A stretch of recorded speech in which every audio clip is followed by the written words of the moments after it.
খড়কিস্তি সুন্দরবনের খড় বওয়ার নৌকো।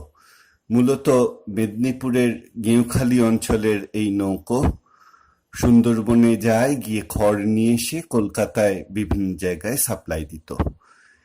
এই কারণেই বলছি, আজ থেকে প্রায় 10 বছর আগে এই নৌকো তার কাজ হারিয়েছে, ফলে এই নৌকো আর ব্যবহার হয় না। এই নৌকোর বিশেষত্ব হলো এর পাল, এর গড়ন কৌশল। পাল অন্য রকমের দেখতে, সাধারণ পালের মতো নয়। এই পালকে লাক্সেল বলে। আর এর নৌকোর গড়ন কৌশল স্কেলিটন বিল্ট, অর্থাৎ আগে ভেতরের পাঁজর বসে, তারপর গায়ের চামড়া, অর্থাৎ বাঁক বরাশ আগে বসানো হয়, পরে তক্তা গড়ন হয়। এই নৌকোয় যে হাল থাকে সেটা 4 চৌকো, একটা বড় 4 চৌকো হাল।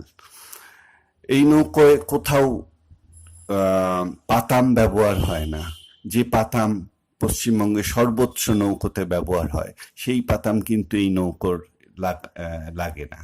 এখানে এই নৌকো পুরোটাই বড় বড় পেরেক দিয়ে আটকানো, প্রত্যেকটা তক্তা সেইভাবে আটকানো।